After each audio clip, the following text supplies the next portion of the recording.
सांगितलं, सुखाचे व्यवहारी सुखलाभ झाला. आम्ही व्यवहार सुखाचा केला.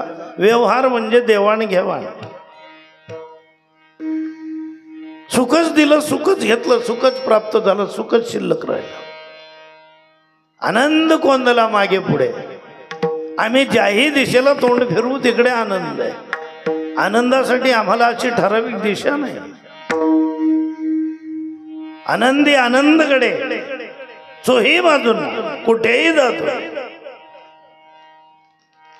बरं, महाराज पण त्याचा अनुभव काय कसा घेताय? संगती पंगती देवासावे घडे, नित्य जोडे त्याची साथ. एकदा नाही, वर्षातून किंवा जीवनातून एकदा नाही, रोज नित्य अगदी डेली देवाची संगत, देवाची पंगत. अजून काय पाहिजे? पण ज्याची संगत आणि पंगत धरली तो समर्थ आहे. समर्थाचे घरी सकळ संपदा नाही, तुटे कदा कासियाची. या ना, तुम्ही लांबून काय पाहता? जवळ या, येऊन पहा. सकळ तुम्ही कल्पनाही करणार नाही. त्या कल्पना शक्तीच्या पलीकडचं सुख आहे. नाही ते सुखी व्हा, कसलीच कमतरता नाही. नाही तुटी कदा कासियाची. एकाने विचारलं, महाराज हे कदाचित तुमच्यासाठी असावं. इतरांसाठी काय? म्हणाले, तुम्ही इतरांचा विचार करू नका. तुका म्हणे, इथे लाभाची या कोटी, बहु वाव पोटी समर्थाचे. असे किती साधक आणि किती अनुभव घेणारे येतील. तुम्ही फक्त येऊ द्या, पाठवा आणि स्वतः या. भरपूर जागा शिल्लक आहे. तुम्ही असं समजू नका की कोटा पूर्ण झाला. ते लिमिटेशन इथे नाही. आणि या अशा जागेवर आम्ही जाऊन पोहोचलो आणि त्याचा परिणाम सुखाचे व्यवहारी सुखलाभ झाला. आनंद कोंदला मागे पुढे. पांडुरंगा करू प्रथम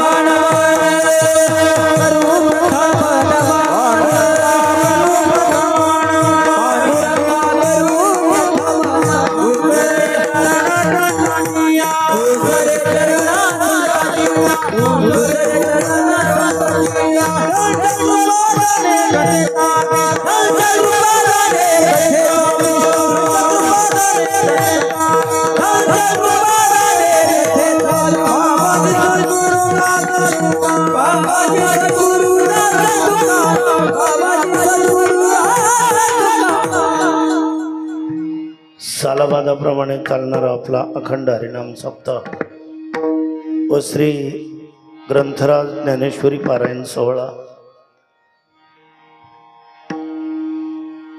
आपल्या येथील श्री सद्गुरू नारायणगिरीजी महाराज आश्रम नेवासा बुद्रुक, सुरेगाव रस्ता, तालुका नेवासा, जिल्हा अहिल्यानगर.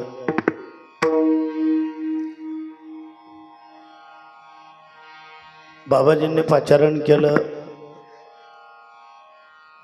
उद्धवजी महाराज शास्त्री मंडलिकजी यांनी मागे एकदा पुणतांब्याची सेवा दिली. आम्ही एकमेकांना पाहिलेलं नव्हतं. त्यांनी माझ्यावर कसा विश्वास ठेवला हेच माझं डोकं चालत नाही. कारण मला तारीख देतानाच द्यायला जरी घरी आले तर ते विचार करतात की यांचं वयच एवढं दिसतं, जिवंत राहतील का तोपर्यंत. पण महाराजांनी 1-2 नाही, मला 3-4 तारखा देऊन ठेवल्या. किमान नारायणगिरीजी महाराज तोपर्यंत तरी मला मरू देणार नाही.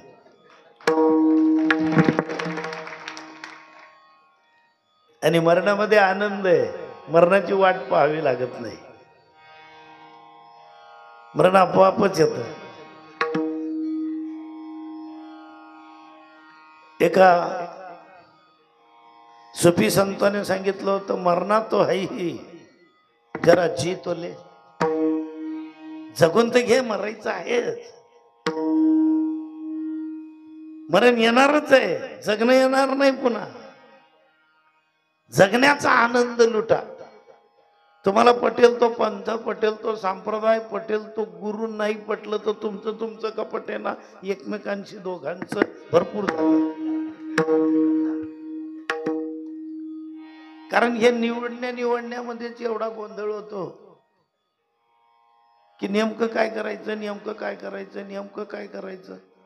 आता कधी कधी ते निवडत असताना स्वतःच स्थान उंच समजलं जातं.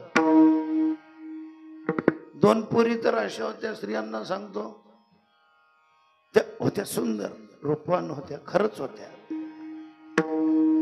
पण त्या रूपाचा अर्थ असा काढला त्यांनी की मी कशाला आरशात पाहू.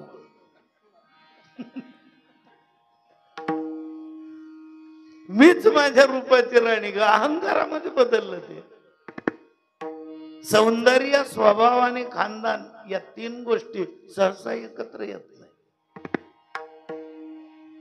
सौंदर्याच्या सोबतीने अहंकार येतो, ज्ञानाच्या सोबतीने अहंकार येतो. हे मायेचे जोडीदार आहे, बोलवावं लागत नाही यांना.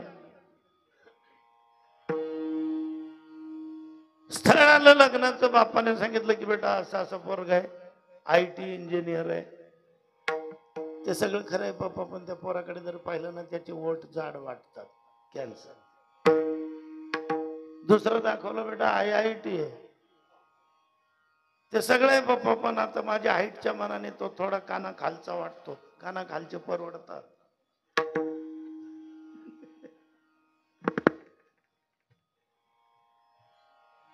या चॉईस करण्यामध्ये 27 वर्षाची झाली. आई सांगायची बेटा असं करू नको, पटकन लग्न कर. बोलता बोलता कधी 42 ची झाली सांगताच आलं. आज ती पोरगी 68 वर्षाची आहे, पण तिला अजूनही अपेक्षा आहे, ओ घडी आएगी.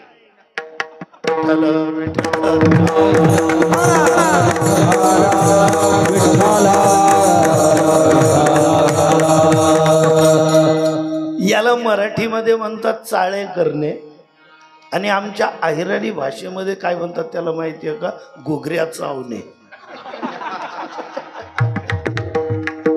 ही आमची भाषा आहे तिकडची. म्हणजे समजा लाभ होत असूनही एखादा होकार देत नसेल तर त्याला आमच्या अहिराणी भाषा बोललं चालेल ना? अजून मधून कळते ना? नाही कळली तर नाही कळली, जाऊ द्या ना. जीवनात काय सगळंच कळलंय का आपल्याला? कळलं नाही तरी जगतोच आहे ना आपण. आमचे ते एक मित्र आहेत, ते इंग्लिशच बोलतात, त्यांनाच कळत नाही काय बोलतात, पण इंग्लिश मध्येच. आता ते सांगायला लागले मला, म्हणे वाडेकर महाराज तिकडे तो दिलीप उभा आहे ना, म्हणजे त्यांना काय म्हणायचं होतं, त्याला इकडे पाठवा. ते मला इंग्लिश मध्ये काय सांगायचे, त्याला इकडे प्रॉडक्ट करा. म्हटलं इकडे प्रॉडक्ट म्हणजे काय? नाही म्हणजे पाठवाला काय बद्दल, तू पाठवाला तिकडे ट्रान्सलेट केलं का? अरे निर्माण करणे, तो निर्माण झालाय, त्याला बोलवायचं आहे ना. इन्व्हाइट करू का, आमंत्रित करू का? येत नाही ना, पण त्याला हाऊस आहे. आमच्या खानदेशी भाषेमध्ये त्याला काय म्हणतात, समजा एखादं चांगलं स्थळ आलं, पोरगी सुंदर आहे, पण मुलाच्या बापाला सांगितलं की काही हरकत नाही. त्याला मी सुद्धा स्वतः सांगितलं. तो म्हणे महाराज मुलासाठी मुलगी. म्हटलं आहे आमच्या एका वारकऱ्याची पोरगी आहे, पोरीचं विष्णू सहस्रनाम पाठ आहे, 2 हरिपाठ पाठ आहे. एवढंच नाही, गीतेचे 3 अध्याय पाठ आहेत, 9वा 12वा 15वा. हनुमान चालिसा इतका सुंदर म्हणते पोरगी, आणि एकदाच तुम्ही तिच्या तोंडून रामरक्षा ऐकून पहा. एवढं बोललो. तो मला काय म्हणलं, ते समजलं म्हणा. म्हटलं तुला काहीच समजलं नाही, तुला काय समजलं याच्यातलं? मी काय काय बोललो तेवढं बोलून दाखव, हुंडा मी दे. पण असे लोक आहेत ना आपल्याकडे, काम तो कुछ जानते नाही, बात किसी की मानते नाही. येत काहीच नाही, पण ऐकायचीच तयारी नाही. या ठिकाणी मला पाचारण केलं बाबाजींनी, समोरासमोर पाहण्याचा योग आज आला. काय सांगावं तुमच्याकडे पाहिल्यानंतर जो आनंद झाला प्रथम दर्शनी. पर्सनॅलिटी 75% काम करून टाकते. आता काही काही लोक चांगले असतात तरी चांगले दिसत नाहीत. समजावून सांगावं लागतं हे चांगले आहे.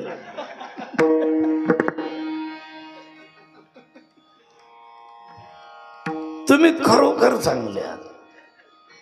फोनवरून तुमच्याशी संभाषण करताना आमचे एक मित्र आहेत, महानुभाव पंथी आहेत, बाभू शास्त्री बाभुळगावकर शास्त्री महाराज, दत्तगड जालन्यात आहे. त्यांना मागच्या वर्षी ज्ञानोबा तुकोबा पुरस्कार मिळाला, महानुभाव माणसाला मिळाला. स्मृतिचिन्ह आणि 5 लाख रुपये रोख बक्षीस होत. आता वारकऱ्यांचा पुरस्कार काय वारकऱ्यांनाच मिळावा का? नाही, जो आपल्या मराठी भूमीतला ग्रेट वाटला पुरस्कार देणाऱ्यांना त्यांना दिला. त्यांच्याशी बोलताना जो आनंद होतो तो तुमच्याशी बोलताना होत होता. आणि सर्वप्रथम मी एक सांगतो, मी फक्त वस्तुस्थितीवर बोलतो. मी चुकूनही स्तुती कुणाचीच केलेली नाही. पण जे आहे समोर ते बोलण्यात मागे राहू नये. कुणी ज्यांच्याकडे शब्दसाठा असेल त्यांनी. आता काही काही लोक असेल त्यांनाही आनंद होतो पण शब्द नसतात. मग त्यांचं काय, किती मोठा विनोद करा, काही लोक सामान्य विनोद झाला तरी हा हा हा हा एवढ्याने असतात. आणि काही लोक किती मोठा 3 मजल्यावरचा विनोद करा ते बघ.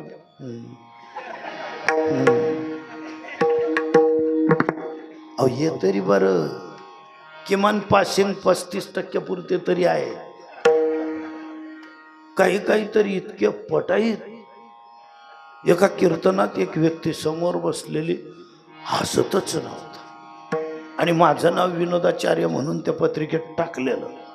विनोद ऐकण्यासाठी लोक आलेले आणि समोरच असे बसलेले पापणी खाली करत नव्हते. आता त्यांच्यामुळे मी दिले विनोद सोडून. आत्मानंदन, परमानंदन, हा आनंदन, तो आनंदन, सगळ्यांचे आनंद गेले. त्या महाराजांना बोलवलं कशासाठी? एक आला कारण सांगा महाराज हे जाऊ द्या. म्हटलं ते समोर एक जण ते वायबारचे म्हणे आमनी भाषा मग त्याच्याला ते लागू नका म्हणे, तुम्ही विनोद करा. विनोद करायला सुरुवात केली. असे विनोद व्हायला लागले कीर्तनात. आडवे पडून पडून लोक हसायचे. तो माणूस नाही हसला. मी सगळं कौशल्य वापरून पाहिलं, राऊंड द विकेट येऊन पाहिलं, उलट वाईड बॉल पडायचे. विठ्ठल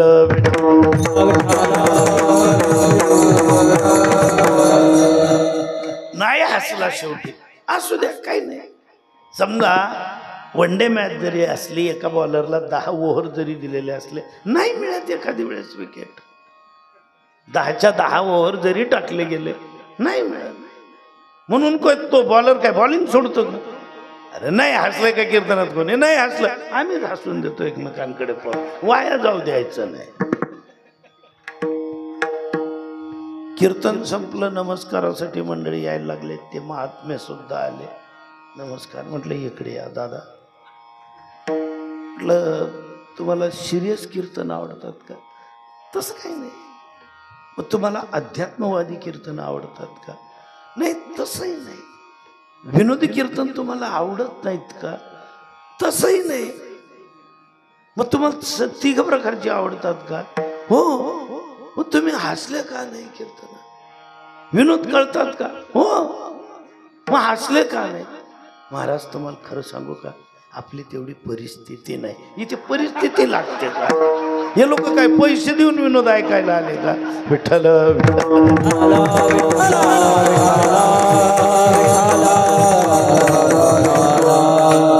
तुम्ही आनंदी व्हा, आनंदी राहा, वातावरण आपोआप आनंदी बनेल. तू गुलाब होकर महक तुझे जमाना जाने.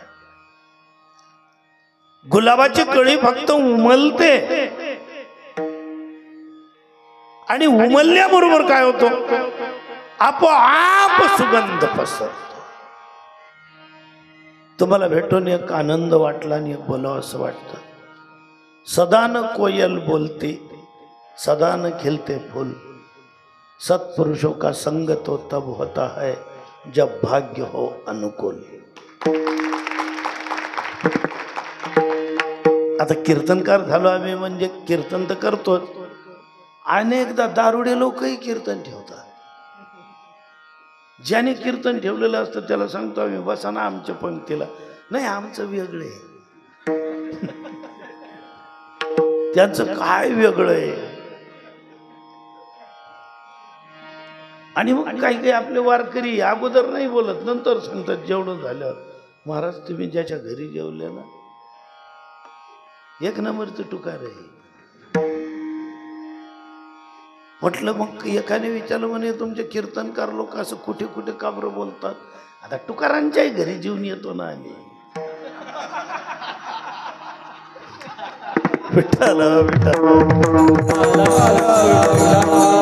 मग तो अन्न दोष तो होणारच. जैसा अन्न वैसा मन, जैसा पाणी वैसे वाणी.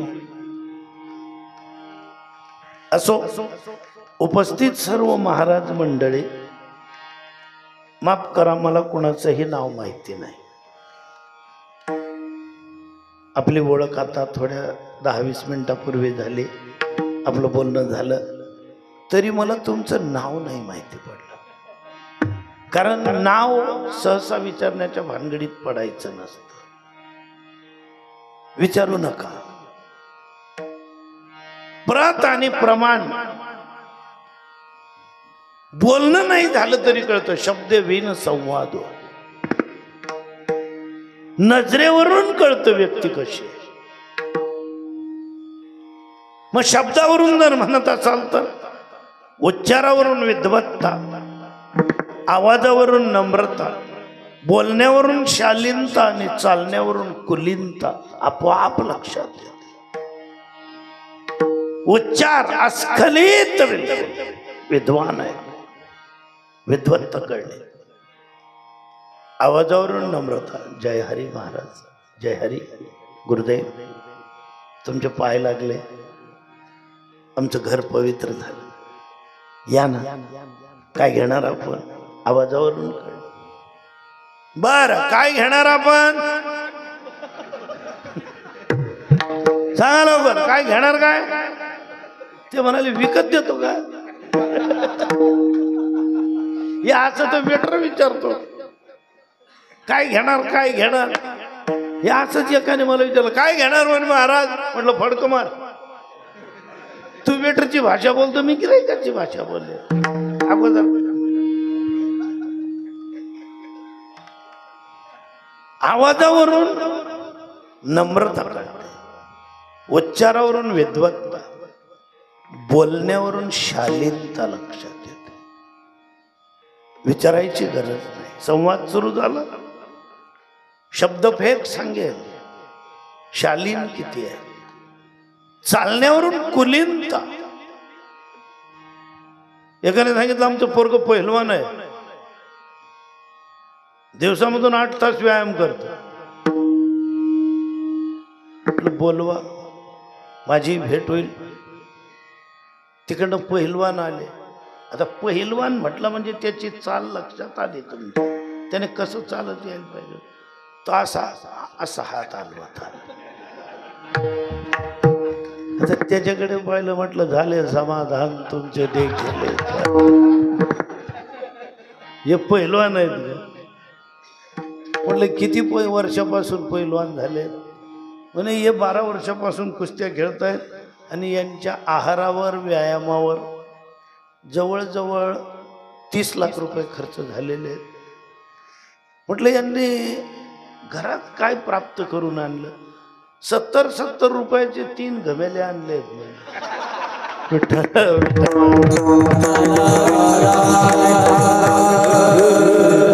30 लाखात 3 म्हशींचं दूध प्याला नुसतं शेणच न फेवताय म्हणे महाराज. याला पहिलवान म्हणणार का? चाल कशी आहे त्याची? एकाने तर मुलाचं लग्न केलं ना, मला सांगितलं म्हणे महाराज थोडं थांबा, सुनबाई येत आहेत दर्शनाला. म्हटलं वा, झालं का पोराचं लग्न? झालं. बोलवा. आवाज दिला, अगे सुनबाई न पाठव. आता सुनबाई नमस्काराला येत आहेत, तर आपण प्रत्येकाच्या डोक्यात चित्र कोणतं येईल?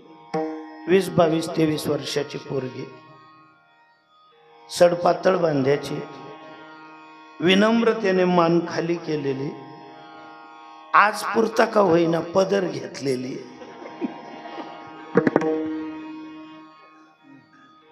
आणि अशी पोरगी विनम्रतेने हळू हळू हळू चालत येईल, नमस्कार करेल.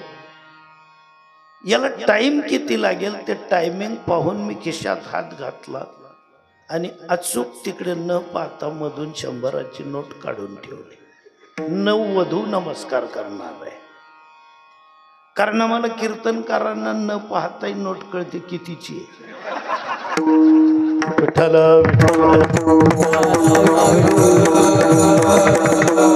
काही म्हणाल म्हणजे तुम्ही मतलबी येत नाही. राजमुद्रेबद्दल आमचा एवढा अभ्यास आहे.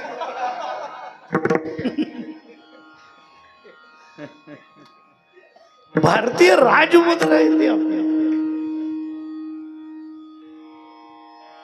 त्यांनी सांगितलं सुनबाई तिकडे पडदा हल्ला माझ घराचा. एक पोरगी आली तिकडनं चालत.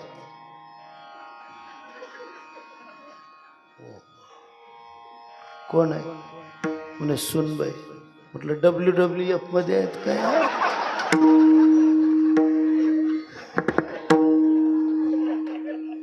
या मराठी सुनबाई गडावरून उडी घेतलेली हिरकणी सुद्धा अशी चालली नसेल.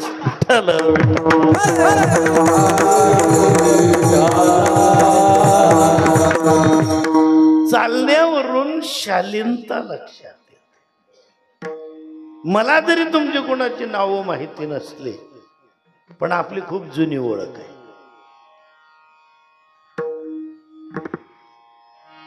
आनंद वाटला प्रत्येकाकडे पाहून. का वाटला? तर त्याचं एकच कारण आहे, माझी या जातीचे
अभंगाची पार्श्वभूमी मांडण्यापूर्वी इथे ज्ञानेश्वरी पारायण सुरू आहे. किती लोक बसलेत? अंदाजे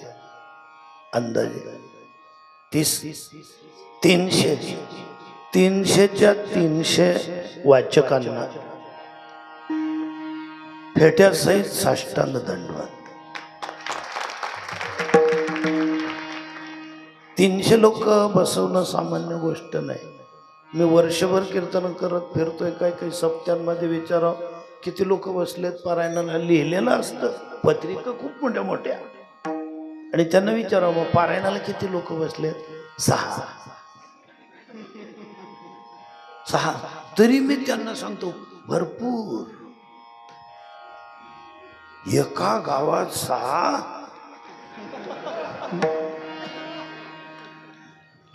अहो, एकच जाणकार जर झाला, एकच जाणकार, तर तो परिसराचं भवितव्य घडवू शकतो.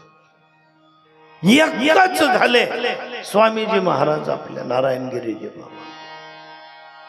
तुमच्यापर्यंत परंपरा आली, या लेकरांपर्यंत चालली. एकच झाले ज्ञानोबा तुकोबा. किती लोक तुम्ही आपण. एकाने विचारलं म्हणे तुकाराम महाराजांची गरिबी होती. म्हटलं आमच्याकडे पाहून वाटतं का त्यांची गरिबी असेल? आमच्या एकेकाच्या गाड्या केवढ्याच्या आहेत. या गाडीचे हप्ते कोण भरतो? वापरतो मी, तुम्ही. ज्यांच्या गाड्यांच्या हप्ते जनता भरते तो आमचा बाप किती श्रीमंत असेल.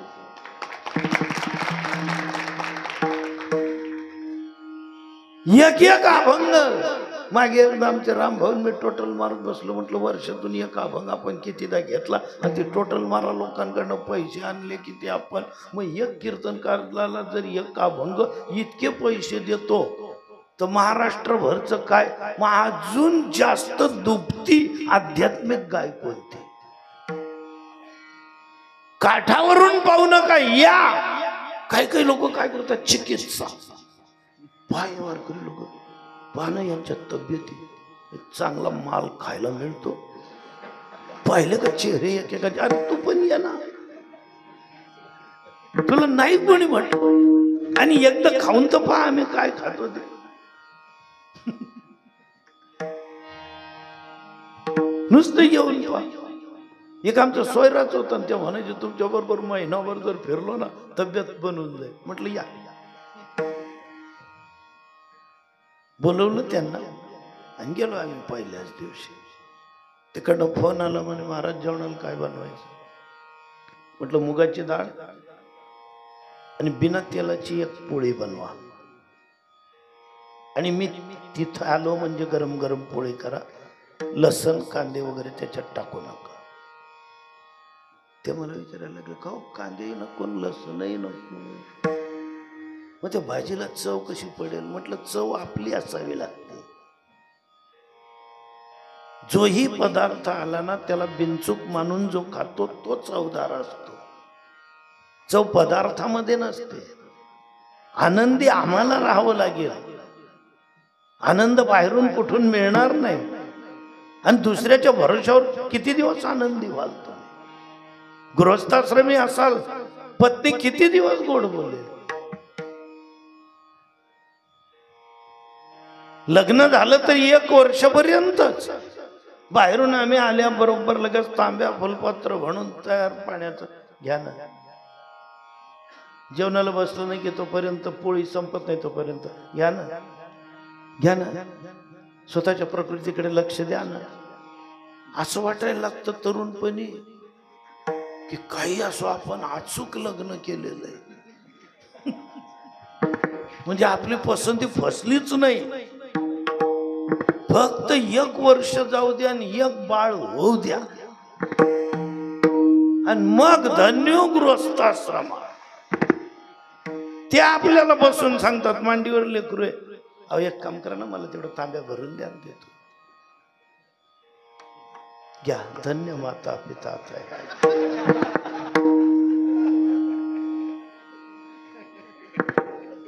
तिथून पुढे तर असा बदल घडत चालतो. नुसतं बोललं जरी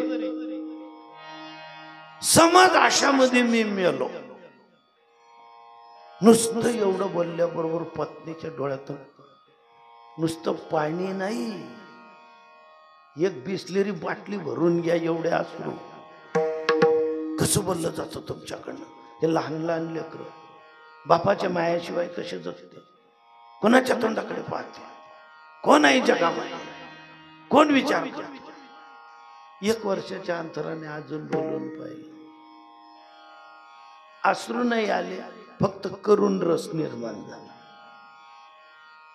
मुलांचे लग्न झाले, मुलींचे लग्न झाले. मग एकदा विचारून पाहिलं, समज मी आशामध्ये मेलो. चुप बसा. तुमच्या अशा बोलण्यापायी तुमचा 7.5 लाखाचा विमा काढलाय. नुसते हप्ते भरूनच मरते मी. दरवर्षी विचारता मी मेलो तर काय, मी मेलो तर काय. मराल तर पोरांना तरी कामात येतील म्हणून विमा उतरवलाय. विठ्ठल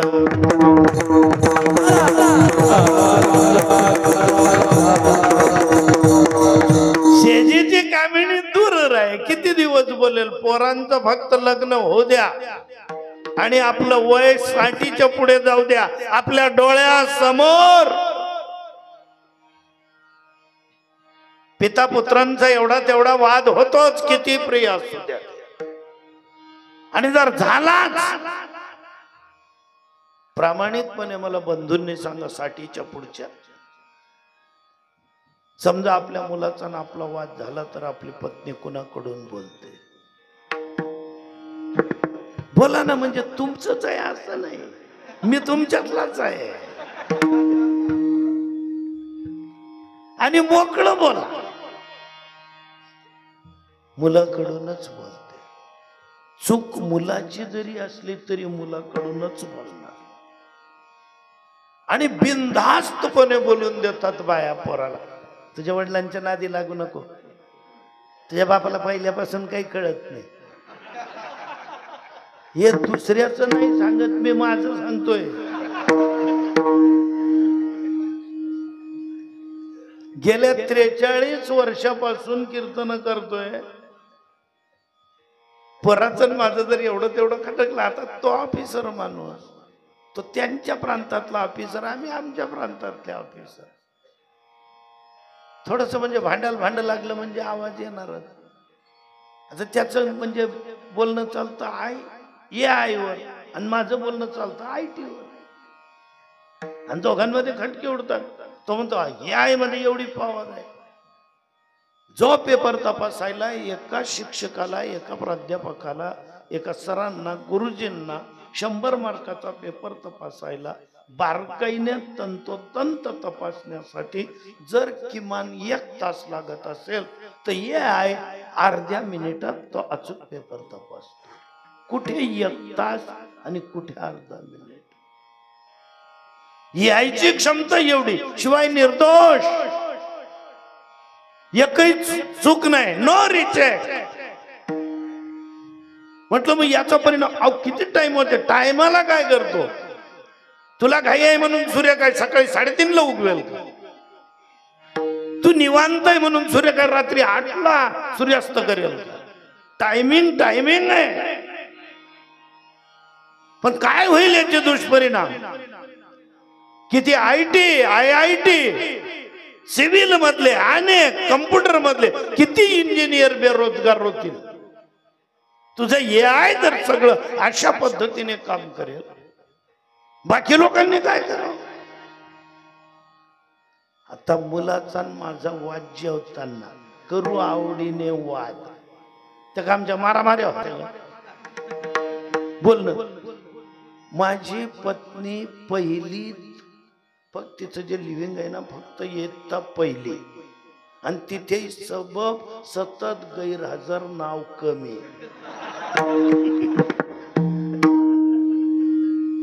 तिला जर कोणी विचारलं की ताई तुम्हाला कुठपर्यंत लिहिता येतं? 1 पर्यंत. 1 गाव आम्ही म्हटलं 1च आहे, तेवढंच बरं आहे, एकनिष्ठ आहे ते. आमचे वाद पोराचे माझे तांत्रिकतेवर, विज्ञान युगावर, AI आणि IT, IIT या विषयांवर चाललेले. ज्या बाईने पहिलीत सुद्धा शिक्षण घेतलेलं नाही, ती पोराला काय सांगते, तुझ्या वडिलांच्या नको नादी लागू, त्यांना नाही काय कळत. आम्ही दोघं तिच्याकडे पाहायला लागलो, हिला काय कळलं? बरं, आमचं बोलणं काय चालू आहे, कुठल्या विषयावर चालू आहे, काय बोलतोय आम्ही? एकदा नाही, दोनदा नाही, कमीत कमी 10-12 वेळेस हा शब्द झाला. तर पोराने मला एकदा विचारलं, म्हणे पप्पा इतक्या वेळेस आई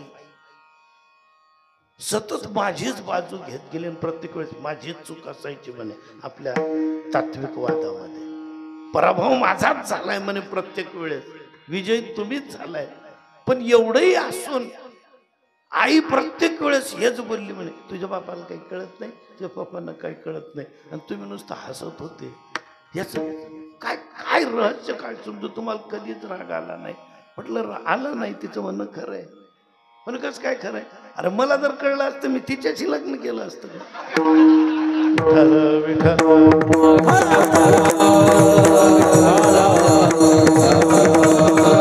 चांगले चांगले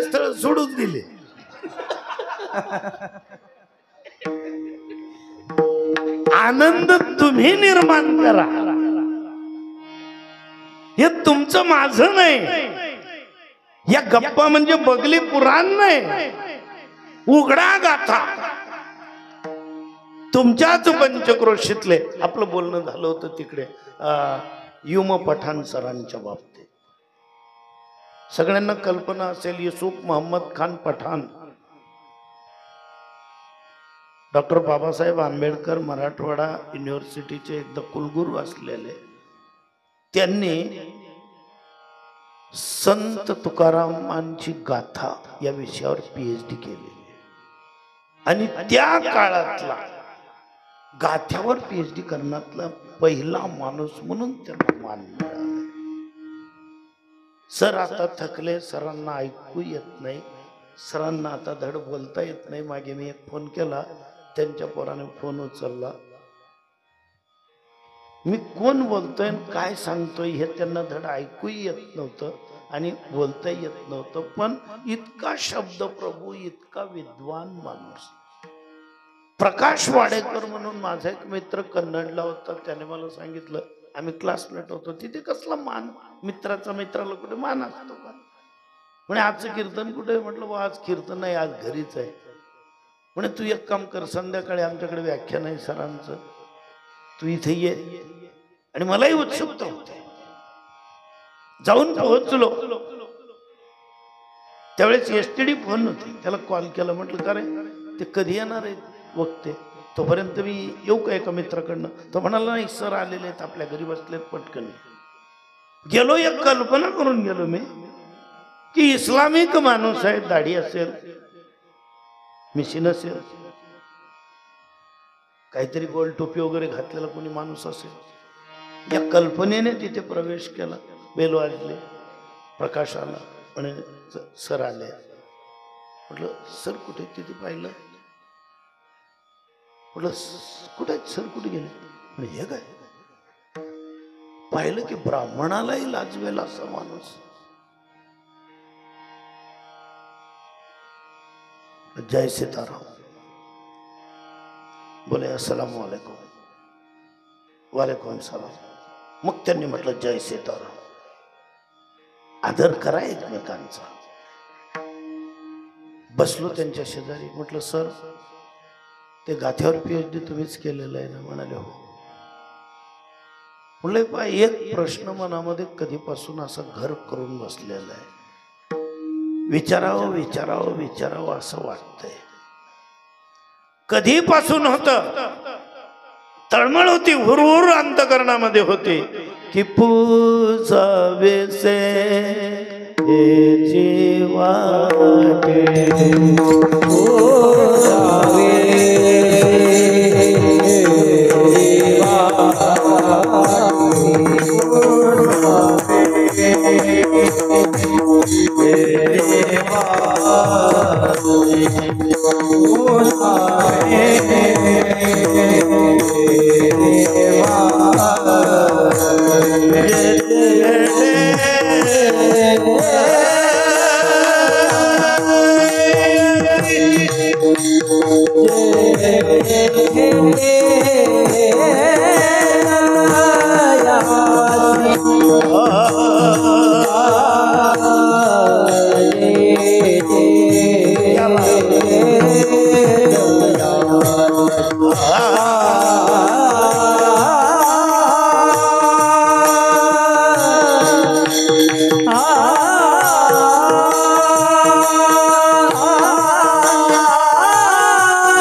मनापासून विचारावं असं वाटतंय. मी हिंदी बोलायचा प्रयत्न केला त्यांच्याशी, नाही म्हणाले महाराज मराठी बोला. अहो इतके सुंदर मराठी बोलायचे.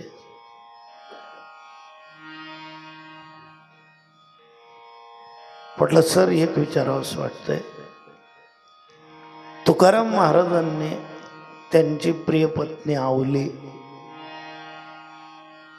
गल्लीमधून ऊस आणत असताना पोरांना ऊस वाटले गेले हे पाहून संतप्त प्रतिक्रियेमध्ये आवलीने तुकाराम महाराजांच्या पाठीवर ऊस मारला. तुकाराम महाराज हसले का होते पाठीवर ऊस पडल्याबरोबर. प्रश्न असा आहे तो सगळं सगळ्यांना विचारू नका, सगळं सगळ्यांना सांगूही नका. समजणारे जर आले लादू नका. शिक्षक लादत नाहीत विद्यार्थ्यांवर, उचलू देतात. याची केवढा दगड उचलायची क्षमता आहे. लादू नका. अधिकार तैसा करू उपदेश किंवा दाखविला मार. हसले का? तसं जर पाहायला गेलं ना बारकाईने तर आपल्या बऱ्याच लोकांना माहिती नाही की तुकाराम महाराज हसले होते त्यावेळेस. संत आणि भगवंत यांना विनोद कळत नाही असं नाही. रामजी जीवनातून एकदाच हसले होते. केवळ त्यांना गंगा पार करत असताना ज्यावेळेस त्यांना नौकेत बसवायचं होतं तर ते म्हणाले मला तुमचे पाय अगोदर धुऊ द्या, कारण मला या चरणांचं सगळं रहस्य माहिती आहे. मी तुमचं सगळं रहस्य जाणतो. ते लक्ष्मणजीकडे जानकीजींकडे पाहायला लागले. वेद नेती नेती म्हणतात 12-16 जणी हरीशी नेणती म्हणून फिरती रात्रंदिवस. वेद जाणू गेला, पुढे मौनावला, आणि हा गंगा किनाऱ्यावरचा भिल्ल केवट नौका चालवणारा, आणि हा म्हणतो मी तुमचं सर्व रहस्य जानतो. विचारलं कि भैया आप क्या जानते हो? उन्होंने बताया कि देखिए राम जी, पहले तो हम आपके चरण धोएंगे. इन चरणों का प्रताप हमें मालूम है, क्योंकि इन पैरों के कारण छुआता सीला भाई नारी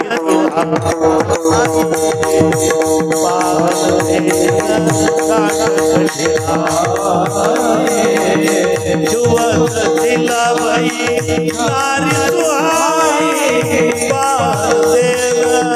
काठ कठिनाई छुआता सीला भाई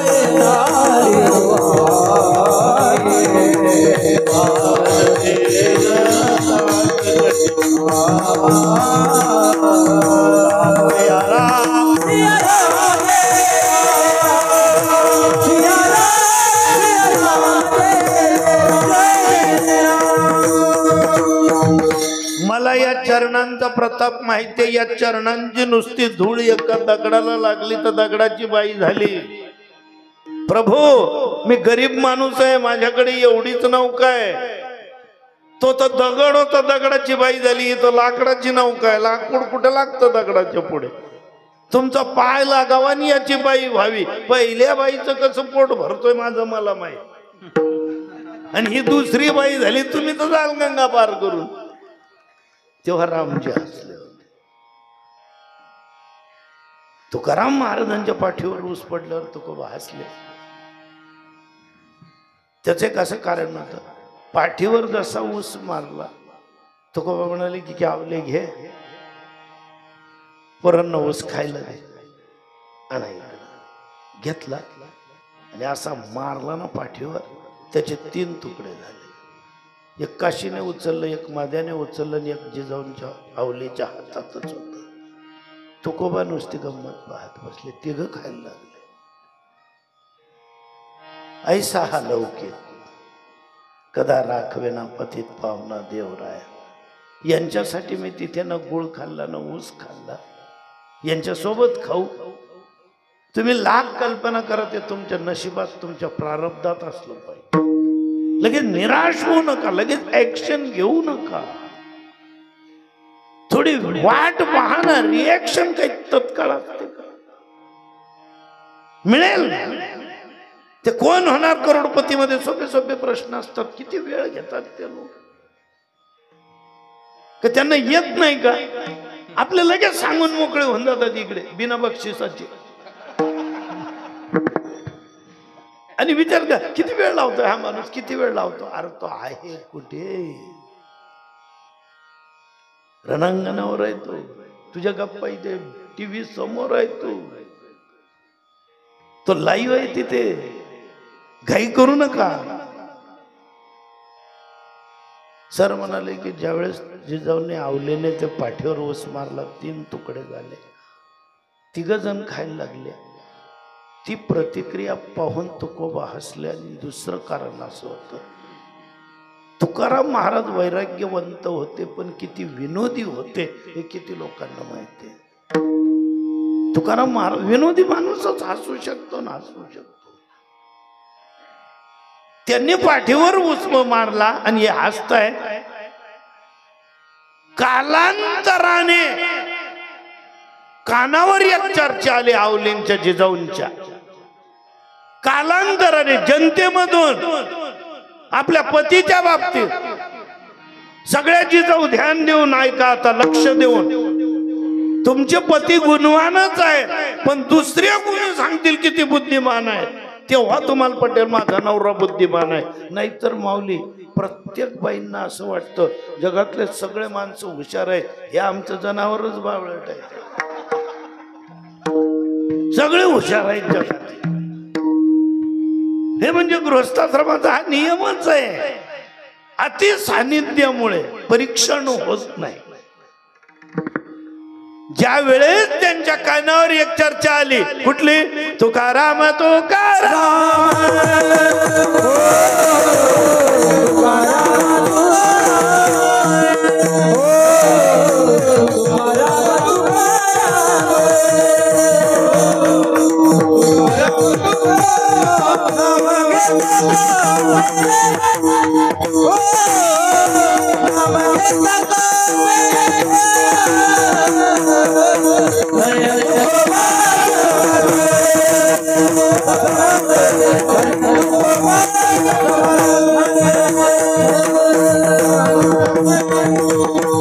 त्यांच्या कानावर पुन्हा एक बातमी आली की माझ्याच पतीने लिहिलंय जगा काळ काय. आणि मग विचारलं, संताजी जगनाडे महाराज दह्याचं गाडगं घेऊन सूर्योदय समयीच पोहोचले होते. कान्होबा, संताजी महाराज, तुकोबांच्या मुलं मुली, स्वतः आवली आणि तुकोबा. आवलीने योग्य प्रसंगी त्यांना विचारलं, का हो तुम्हाला एक विचारायचंय, तुम्हाला जर खरोखर यम घाबरतो, तुम्ही जर काळाच्या माथ्यावर पाय देऊ शकता, एवढं जर तुमचं सामर्थ्य आहे, मग मी पाठीवर ऊस मारला तेव्हा तुम्हाला राग का नाही आला? सांगा ना मला. माझी चूक झाली, मी खरंच असं करायला नको पाहिजे होतं, पण सांगा ना मला, तुम्हाला राग का नाही आला? खरंच आला नव्हता का? तुकोबा म्हणाले, खरंच आला नव्हता. का आला नव्हता मला सांगा ना तुम्ही. गुह्यम आख्याती गुह्यम पृच्छते. मनातलं सांगणे किंवा मनातलं विचारणे. तुकोबांनी सांगितलं की जे तुला खरं सांगू करू दयातलं, माझं तुझ्यावर खूप प्रेम आहे. त्यामुळे तू संतापताना जितकी गोड वाटते ना, तेवढी तू हसताना सुद्धा गोड दिसत नाही. सांगा कोणत्या बाजूने तुकाराम महाराजांना ओळखाल? कुठल्या बाजूने, कुठला निकष वापरून परीक्षण कराल म्हणजे आम्हाला तुकोबा कळते. आणि असे तुकोबा एकदा भंडाऱ्या डोंगरावर बसलेले असताना काही विद्वान मंडळी तिथे आले आणि त्यांना विचारलं की महाराज, अहो जीवनामध्ये, आपल्या ह्या ऐहिक जीवनामध्ये एवढ्या अडचणी, एवढं दारिद्र्य, एवढ्या समस्या आणि एवढे दुःख असताना तुम्हाला जेव्हा पाहावं तेव्हा आनंदी आणि एखाद्या सुखी व्यक्तीसारखे तुम्ही वाटतात. अहो याचं कारण काय आहे?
सुखाचे व्यवहारी सुखलाभ झाला. आणि सांगतो आपले 9:15ची मर्यादा असते का 9ची?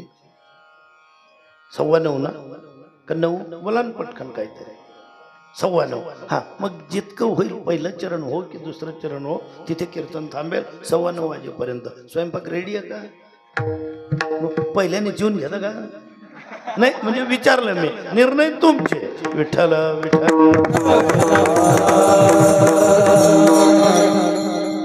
म्हणाले सुखाचा व्यवहार केला आम्ही सुखी झालो. मग सुख म्हणजे काय? सुख सुख सुख सुख एवढं बोलतोय आपण. अनुकूल वेदनेम सुखम, प्रतिकूल वेदनेम दुःखम. हे आमचं मन. मनासारखं झालं सुख, मनाच्या विरोधात गेलं दुःख. सगळं आमच्याच मनाप्रमाणे होईल का? आम्हाला तरी आमचं मन कळलं का? मनाशी कधी वार्तालाप आमचा झाला का? सगळ्यांची बोललो, पण सांगितलं का मनाला कधी की न करी रे मना काही कल्पना चिंती अचरणा विठ्ठलाची. पुढे सुखाच्या अमोप राशी, कल्पनेची ठाव नाही एवढ्या राशी सुखाच्या. बोललो कधी मनाची? जगाची बोलतो आपण, मनाशी नाही बोलता. सुखाची परिभाषा ज्ञानेश्वरीमध्ये सांगितली ज्ञानोबांनी.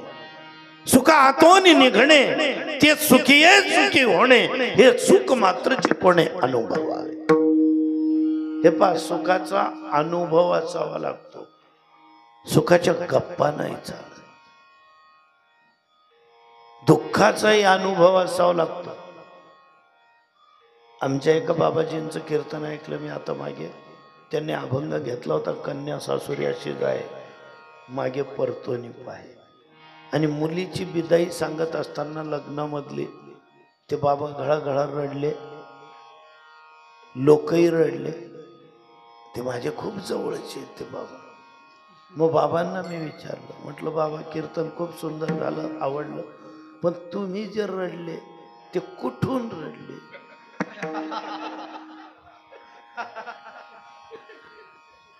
कारण मुलीची बिदाई या प्रसंगावर ज्याला किमान एक मुलगी आहे, किमान एक किंवा एक पेक्षा जास्त 2-3 मुले, त्याला कळेल हो मुलगी रवाना करत असताना बापाच्या हृदयाची काय अवस्था असते.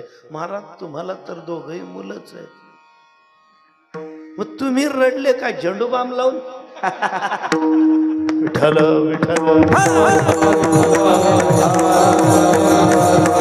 सुखी व्हायचंय ना फक्त नाटक करू नका. जे आहे ते उत्स्फूर्त नाटक करूच नका. सध्या नाटक चालत नाहीत बाबाजी. असा काय जमाना आला ना, त्या पोरांना गेमच आवडतात. पहिल्याने आंब्यांवर कैऱ्या राहू देत नव्हते पोरं. जर कैऱ्या आल्या ना आंब्यांवर कैऱ्याच राहू देत नव्हते. आता कुठेही जा, जेवढ्याच्या तेवढ्या कैऱ्या आहेत, कारण प्रत्येक पोरग मोबाईल धरून बसतो. दगड मारेल कोण? तुम्ही म्हणाल त्यांच्या आईकडे तक्रार करू या, बडे मिया तो बडे मिया, छोटे मिया सुहाना. त्याची आई खिचडी करताना कुकर इकडे गॅसवरच घुरपणी फिरवते. सांगाल कुणाला? आकाशच फाटलेलं आहे, ठिगळ कुठे कुठे लावा.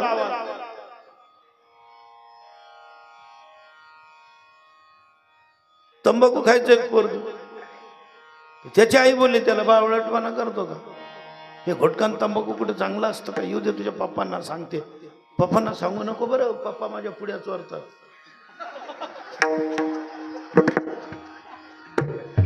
पप्पाच मला सांगतात म्हणे तुझ्या आईला सांगू नको. गमतच आहे सगळे, जिकडे जाल तिकडे. रात्री अपरात्री किती वाजता आपण सगळे वारकरी लोक घरी जातो, आपल्या आपल्या घरी, जे वाहन असेल तसं. माझ्या पोराने एकदा मला विचारलं, बाबाजी म्हणे तुम्ही कोणत्याही रस्त्यान, डेंजर रस्त्यांवरून, हायवे, समृद्धी महामार्ग, एवढ्या रस्त्यांवरून येतात म्हणे, पप्पाला तुम्हाला अशी भीती नाही वाटत का म्हणे ॲक्सिडेंटची, किंवा वाघ किंवा चोर किंवा साप, अशी भीती नाही वाटत का? तुम्ही घाबरत नाही का? म्हटलं घाबरत नाही असं नाही, मी तुझ्या आईशिवाय कुणालाच भीत नाही.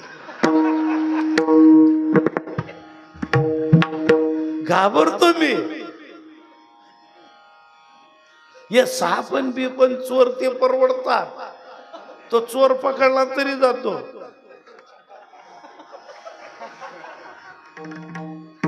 माझ्या खिशातून रोज 1 500ची नोट कमी भरायची महाराज, रोज 1 500ची नोट कमी. बरं आपण कीर्तनकार लोक बुद्धिमान असतो नसतं. बरोबर आहे, डाऊट बिऊट आला तर मोजणी झाली. बरोबर आहे. सकाळी मोजलं, हिशोब करताना अरे 500 रुपये कमी. नातीला विचारलं, दीदी तू पैसे घेतले का, तुला काही गरज होती का? नाही. नातूला विचारलं, तुला लागणार होते का? नाही. मुलाला म्हटलं, तू तर घेत नाही, पण तुला वाटलं का तू घेतलं का 500 रुपये? नाही. सुनेला विचारलं, म्हटलं की तू भाजीपाल्यासाठी काही घेतले का पैसे? म्हणे नाही. मग आता राहिलं कोण? देवपूजा करत होती. म्हटलं माझं नाव घ्यायचं नाही बरं, नाही तर उठ सुट. अरे मी बोललोही नाही ना अजून, मी कशाबद्दल बोलणार आहे? म्हणजे तुम्हाला सोपी सापडली मी, काही केलं की म्हणजे माझं नाव. अरे तुला बोललोच नाही मी, तुला 500 रुपये बक्षीस द्यायला आलोय. तू 1500च्या योजनेत बसली नाही ना, मी देतोय तुला. तू घेतले का इथून 500 रुपये? म्हणे नाही. मी कशाला घेऊ? नाही तू तर घेणार नाही, तुझ्या इतकं प्रामाणिक तर कोणी. मोजून घेत चला, लोकांचा भरोसा नाही. तिकडनं मार्गदर्शन,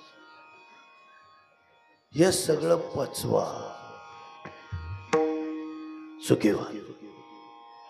ज्ञानेश्वरीचं मत आहे, सुखातून निघणे. कसं काय निघाल सुखातून?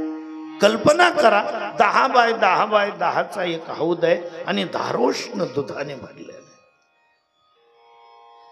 हौदाची खोली 10 आहे आणि माझ्यासारख्या 5 फुटाच्या कीर्तनकाराला सांगितलं त्यांनी, बाबाजी दूध पाहायला या. व लांबून पाहावं ना आपला उंचीचा अंदाज घेऊन. काठावर गेलं, तोल गेला, पडले बाबाजी दुधात. गटांगळ्या खायला लागले. कशामध्ये? लोकांना प्यायला भेटत नाही. आम्ही कीर्तनकार लोक दुधात गटांगळ्या खातो. हात दिला, वरती काढलं, काठावर उभं केलं, डोक्यापासून पायापर्यंत काय निथळेल? काय निथळेल? दूध. का? दुधात पडला म्हणून. सोपं उत्तर आहे. मग दुधात पडलेल्या माणसाच्या शरीरावरून जर दूध निथळत असेल तर सुखात पडलेल्या व्यक्तीच्या चेहऱ्यावरून काय दिसावं? काहीच नाही, फक्त 2 सेकंदापुरतं एकमेकांकडे पाहून घ्या बरं. नाही म्हणजे तुम्हाला कळेल सुखी कोण आहे. हे झालं ज्ञानेश्वरीचं मत.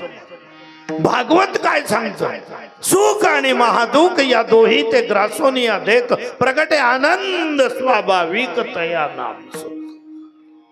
स्वाभाविक आनंद निर्माण झाला पाहिजे. संसार कधीच देणार नाही. फक्त एक करा, जर तुम्हाला खरंच सुखी व्हायचं असेल एक पक्क लक्षात ठेवा, पाठच करून टाका. आणि करुसावे न लगे बहुता आपल्या संचिता वाचुनिया. काही गुणावर रुसू नका, काही गुणावर रागवू नका. आणि 60च्या पुढचे जेवढे असाल आजच रागवणं बंद करा, हट्ट बंद करा. एकच शिका, तेरे फूलों से भी प्यार, तेरे कांटों से भी प्यार, तू खुशी दे या गम दे यार, हम है तैयार. देवाला सांगा तुला जे मंजूर असेल ना बाबा ते मान दे. चवीच्या नादीत लागू नका, कमी खा. अन्न अपमान करेल तुमचा. मी स्वतः गप्पा ऐकलेत काही बाईंच्या. लवकर जर कीर्तनाला गेलं, झोपायची व्यवस्था करून देतात आपली एखाद्या पाठवर. आणि शेजारची एक बाई आली आणि त्या बाईला विचारते कोण पाहुणे आले. म्हणे पाहुणे नाही, कीर्तनकार बाबा आले. कीर्तनकार म्हणजे इतकं थर्ड क्लास. कीर्तनकार म्हणजे एकदम टाकाऊ गिऱ्हाईक आलंय बा आपल्या घरी. आणि त्या बाईंना काय वाटलं, हे झोपलंय. आणि खरंच सांगतो जनतेला, कीर्तनकार लवकर झोपत नाही. घोरतो आम्ही. इतरांना वाटावं झोपलेत म्हणजे हे काय म्हणतात ते ऐकता येत. तोंडाने घोरायचं. आता मी घोरायचो तर ती बाई दुसऱ्या बाईला सांगायची, तिच्या घरी आली. म्हणे कुठे गेले तुमचे दादा, म्हणजे सासरे बुवा. म्हणाले ते शेताकडे गेले. चांगलंय म्हणे बाई तुझ्या सासऱ्याचं. माझा सासरा 75 वर्षाचा आहे, 4 पोळ्यांना हात लावतो म्हणे, अजूनही 4 चपात्या खाऊन टाकतो म्हणे आमचा म्हातारा. त्याने कमाई केली, त्याच्या बायकोने पोटाला चिमटे देऊन संपत्ती साचवली, म्हणून तुमचा नवरा पोसला गेला आणि तुम्ही त्या घरात आल्या. आणि तो 4 पोळ्या खातो. त्याने खायचाच ठरवलं असतं तर तुम्हाला घरकुलमध्ये घरं शोधावी लागली असते. आपला हसू होईल असं वागू नका, एवढे हट्ट करू नका. घराच्या पसंतीमध्ये पसंती आपली ठेवा. मान देतील पोरं. मी अगोदरच बोललो, सगळंच सुख संसार देणार नाही, पण प्रत्येक दुःखही संसार मिटवणार नाही. दुःख उभं करू नका. पहिल्याच जन्मावर सेवा संपेल आपले. जमाना चांगला आहे आता. पहिल्याने असं काही नव्हतं. ऑनलाईन सुविधा यायच्या अगोदर एका पोराने, ज्या घरातले पोरं बापाला विचारल्याशिवाय कुठलेच व्यवहार करेना, त्या पोराने 1 लाख रुपयाचा प्लॉट स्वतःच्या बुद्धीने जिल्हा प्लेसवर घेतला. आणि बापाला सांगतो, पप्पा 1 लाख रुपये रोख द्यायचे, प्लॉट घेतला. म्हणे बेटा चांगलं केलं. समजदार बाप होता. हम है उसी में राजी जिसमें तेरी रजा है. तुझा आनंद आहे ना बेटा, त्यात आमचा आनंद आहे. बरं द्यायचे कसे पैसे? म्हणे 1 रक्कम घरी द्यायचे. तर म्हणाले नाही, प्लॉट मालक तिथे, आपल्याला त्यांना द्यायचे, रोखीने द्यायचे. तेव्हा ऑनलाईन नव्हतं, ATM नव्हतं. जमवले पैसे. जुना म्हातारा 7-8-10 खिसे ठेवले. 1 लाख रुपये पोराला सोबत घेतलं. रेल्वेत बसले. पोराने तिकीट काढलेलं. पोराने सांगितलं तिकीट माझ्याकडे दे. ते म्हणतो पप्पा मी ठेवतो ना, माझ्याकडे दे. तिकीट आपल्याकडे घेतले. जिल्ह्याचं गाव आलं. स्टेशनवर उतरले. उतरल्याबरोबर चालायला लागलं. पोरगं बाप दोघं समोर. ज्या जिन्यावरून दादऱ्यावरून जायचं तिथे TC असतो. Ticket ticket ticket. म्हातारा इकडे शोध तिकडे शोध, या खिशात शोध, कुठे तिकीट सापडलं. तिकीट सापडे ना. टीचरने सांगितलं इधर खडे हो जाओ. दोघं बाप बेटाला उभं केलं. रेल्वे गेली, गर्दी गेली. एका पोलिसाला आवाज दिला, ते आले, बोले इनको ले जाओ. त्या पोलिसांनी सांगितलं चला, विदाउट तिकीट आले. तिथल्याच प्लॅटफॉर्मवरच्या तुरुंगात त्याला जेलमध्ये बसून दिलं, बाहेरून कुलूप ठोकून घेतलं. पोरगा म्हणायला लागला, पप्पा तुम्हाला अक्कलच नाही. वेळ येईल जीवनात. तिकीट ठेवत होतो ना माझ्या पॅन्टमध्ये, व्यवस्थित खिशात ठेवत होतो ना, पण नाही ना, मी लहानच आहे, मी लहानच राहील मरेपर्यंत. तुम्हीच तेवढे बुद्धिवादी, तुम्हीच तेवढं जुनं खाल्लेले, जुनं शिकलेले. कुठे गेलं तिकीट? जीवनात कधी जेलमध्ये यायची वेळ आली नव्हती. आणली ना वेळ, झाली ना शांतता, पण नाही ना, पोराला मोठं होऊच द्यायचं नाही, आपला शहाणपणा मिरवायचा. बोलतील पोरं, संयम सोडू नका, मात्र शांत. संध्याकाळ झाली, रात्र झाली. एक पोलीस आला, 2 प्लेटमध्ये जेवण घेऊन आलं. म्हाताऱ्याने घेतलं, पोराला सांगितलं मला नाही खायचं म्हणा, जेलमध्ये यायची वेळ आली, काय जेवण. जर एखादा ओळखीचा इकडनं गेला तर काय म्हणेल, जेलमध्ये बसलो होतो विदाउट तिकीट करून, यांना पकडलं टीसीने. पप्पा म्हणायचं घेणार आहे खाणं, घ्या तुम्ही खाऊन टाका, घ्या, तुम्हाला जगायचंय ना अजून 100 वर्ष. नाही इकडे, तेही मारून दिलं बाबा. बाप असा झोपला तिथेच जेलमध्ये. एक सतरंजी, एक उशी, एक पोलिसांनी दिली. पोराला म्हणतो झोप ना. झोपा तुम्ही, मला आत्ताच्या आत्ता अटॅक आला तरी चालेल, एवढा अपमान कोणी केला नव्हता जीवनात माझा. बाप म्हणतो तुझे डोळे लागत नाही का? म्हण नाही, माझे पाय दाबणार. काही लाज आहे का म्हणे बाबा तुम्हाला एवढी तेवढी? आपण कुठं जेलमध्ये. पुन्हा तुम्ही केला तर केला. रात्र गेली, दिवस उगवला, तोंड खंगाळले. एक पोलीस आला, चहा घेऊन 2 कप. ते पोरग बंद, मला नाही घ्यायची. मात्र म्हणे मला ते 2 कप घेऊन टाकले. 9 वाजता दुसरा पोलीस आला, चला 100 रुपये तिकडे दंड भरा आणि निघा. आता यांना कोण पोसेल काय? निघायची वेळ आली. 100 रुपये भरले, खिशात हात घातला, तिकीट काढलं, पोराला दिलं, म्हणे घे. तो म्हणे आता याला बाप आहे म्हणावं काय? दुसरा कोणी राहिला असता थोबाडीत दिली असते. तर बापाला बोलताही येत नाही. म्हणे पप्पा तुम्हाला शहाणं म्हणावं का वेडं म्हणावं, तुला जे पटेल ते म्हण बेट्या. पप्पा हात घातल्याबरोबर तर तिकीट निघालं. मग काल काय झालं होतं? म्हणे कालही होतं, मग का नाही काढलं? या गावात आपल्या ओळखीचं कोण आहे? कोणीच नाही. लाख रुपये खिशात घेऊन कुठे फिरला असता बाया?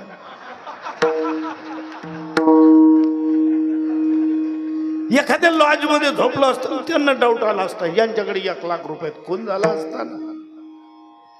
अरे इथे काय मौज होती? लाख रुपये माझ्या खिशात आणि सुरक्षेला 2 पोलीस. रात्रभर इकडून तिकडे तिकडून इकडे फेऱ्या मारायचे. झोप येत नाही का बाबा? विचारायचे ते. सांग एवढी व्यवस्था कोणी केली असते? बेट्या हे सगळं मी तुझ्यासाठी केलं. कधी बेट्याच्या लक्षात येईल की बाप कोण आहे? नुसतं बोलू नका पितृदेवो भाऊ.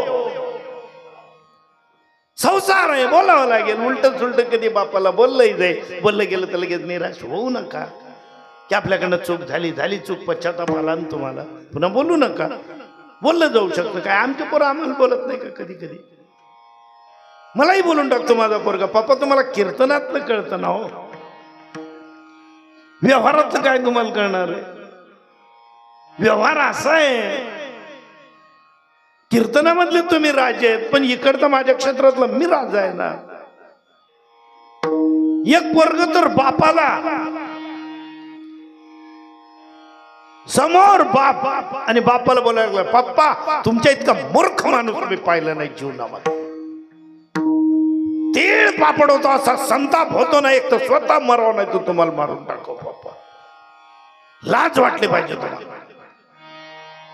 पप्पाने केलं, खिशात हात घातला, 20 रुपयाची नोट काढली. शेजारी नातू बसलेला 8 वर्षाचा, त्याला दिलं. म्हणे बेटा हे 20 रुपये घे आणि गुड डे बिस्किटचा पुडा घे आणि ओट्यावर खात बस. द्या पैसे, बिघडवा वळण त्यांचे. घरातलं अन्न नको, यांना बेकरी पदार्थ खाऊ घाला, मारून टाका माझ्या पुढच्या पिढीला. पोराने 20 रुपये घेतले, निघून गेलं. बापाने कसं सांगितलं, म्हणे इकडे पप्या, माझ्या प्राणापेक्षाही तू मला जास्त आवडतो. माझं तुझ्यावर खूप प्रेम आहे बालपणापासून. तुम्हाला बोलला ना बेट्या, बोलून घे. तुला काय अजून शिव्या द्यायच्या असतील देऊन टाक, पण तू मला खूप आवडतो बरं. मी नाही तुला कधी काही बोललो, देतो शिव्या, मला राग नाही आला.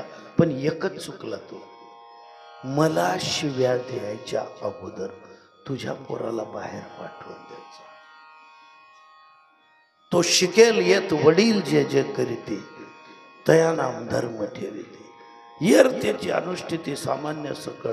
अरे मी जास्त दिवस जगतो हे पाप आहे माझं, आशीर्वाद नाही, वरदान नाही, शाप आहे हे वय मला. जर माझ्या डोळ्यासमोर तुझा मुलगा मोठा झाला आणि त्याने तुला शिव्या दिल्या, माझ्याकडनं पाहावलं जाणार नाही, कारण माझं तुझ्यावर प्रेम. मग तुकाराम महाराजांना ज्यावेळेस विचारलं की आम्ही एवढे सुखी का आहोत, तर त्याचं एकच कारण आहे, सर्व संगी वीट आला, तू एकला आवडसी. आणि याच एका उक्तीने आम्हाला जिकडे जाऊ तिकडे आनंद कोंदला मागे पुढे. आणि त्याचा परिणाम असा झाला, देवाचं दर्शन झालं, देवाचा साक्षात्कार झाला, देव पाहता आला. एवढंच नाही, देव पाहावया गेलो ते देवाची होऊन ठेवलो. आणि त्यामुळे काय झाले, रोज साधूंच्या भेटी, रोज देवाच्या भेटी. आणि काय झाला परिणाम, संगती पंगती देवाचा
पहिलं चरण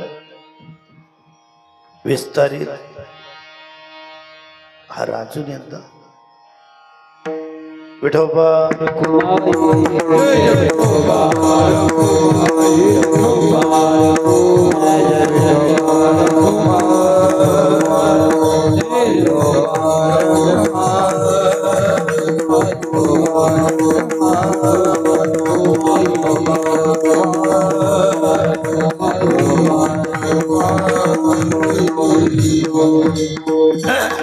फक्त 5 मिनिटं आपल्याकडे उरले.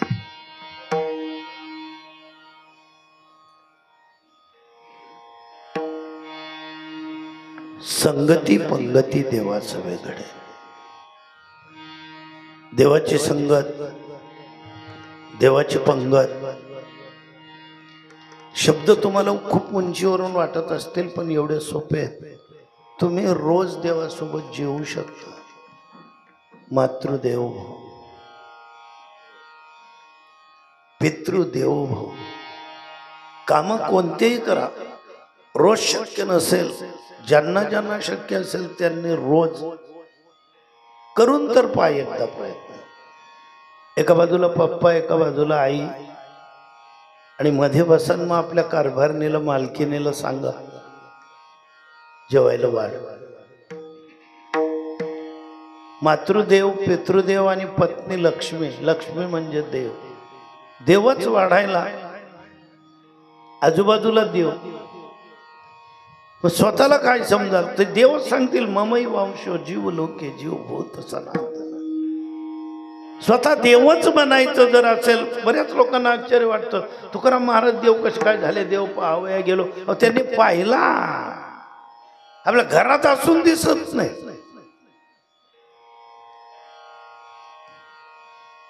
हे जे जीवनसाथी आहेत ना आपल्या पुरुषांना सांगतो, देवाचं देवाबरोबर लग्न झालंय. तुम्हालाही सांगतो बायांना,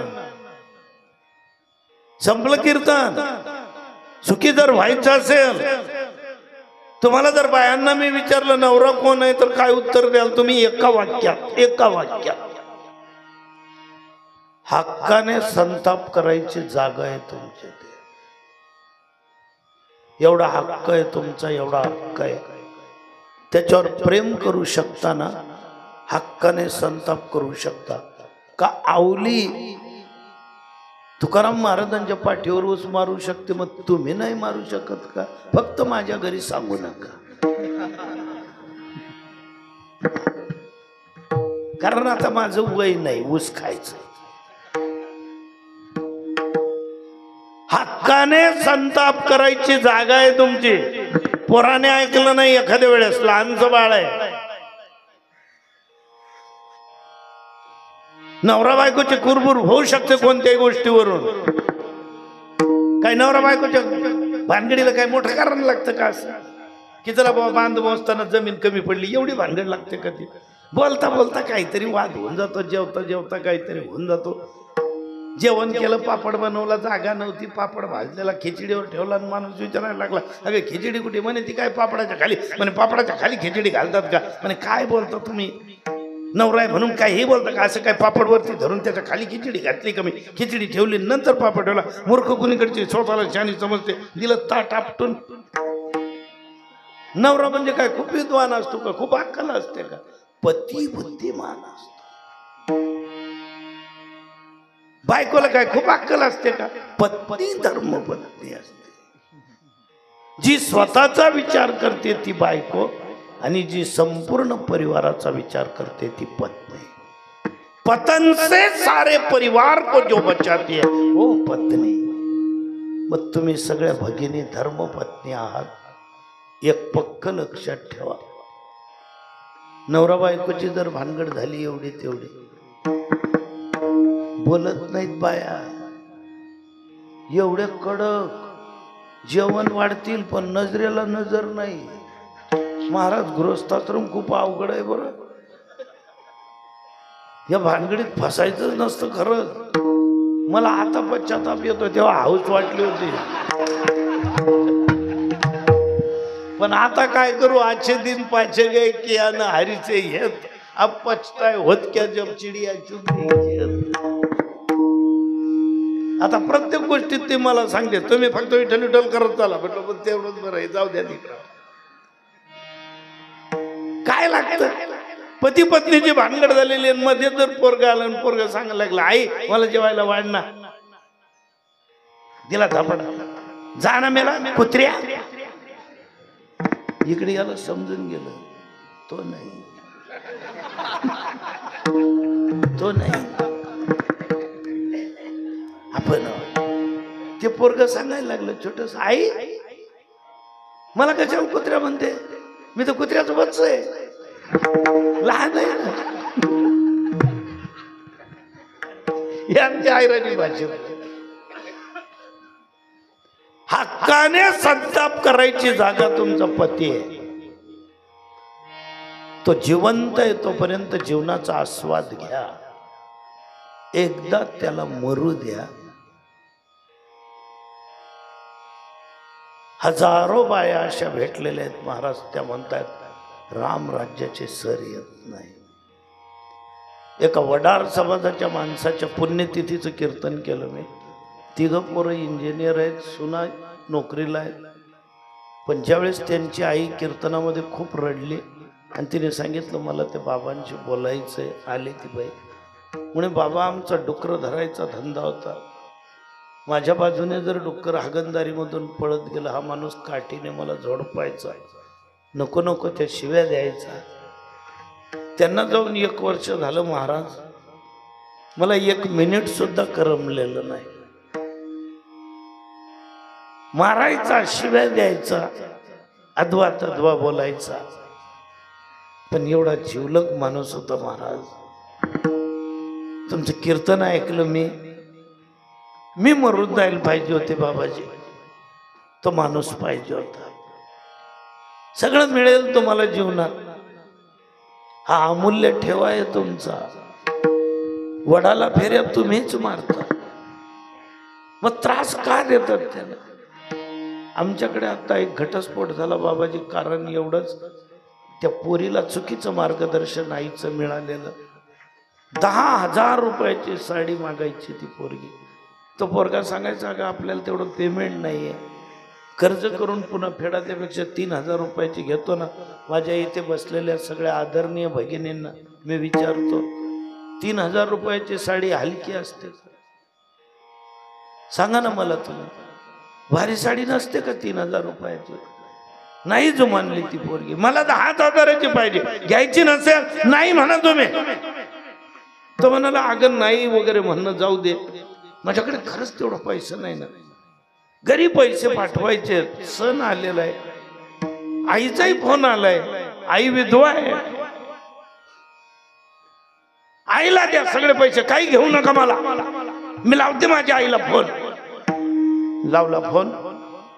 हॅलो मम्मी, तुला नाही सांगत होते या माणसाची बाजू लग्न करू नको. नशीब फोडलं माझं, गेली ना मोकळे होऊन. अगं 10,000ची साडी नाही म्हणतात ते, 3,000ची घे म्हणे.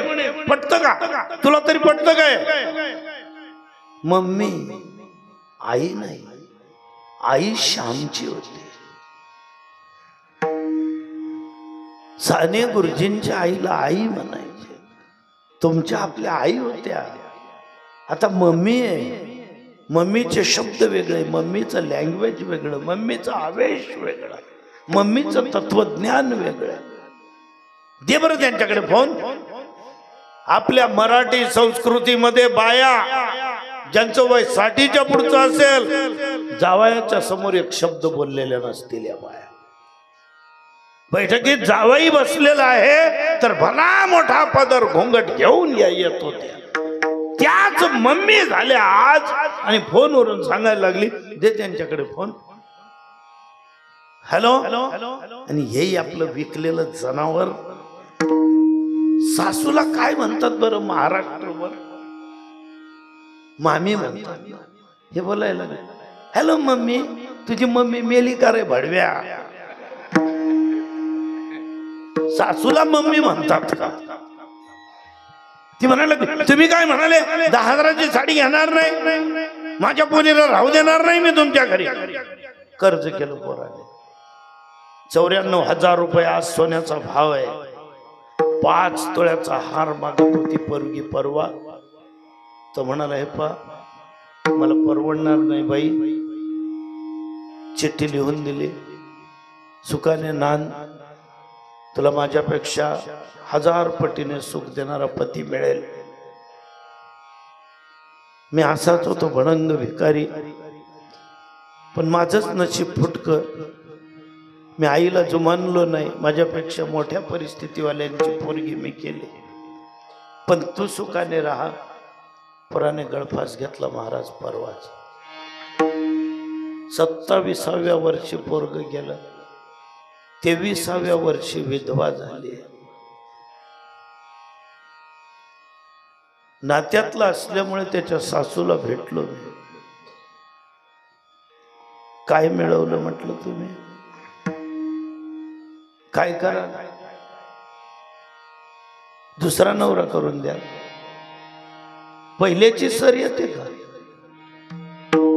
पती तुमचे हक्काने संताप करायची जागा आहे.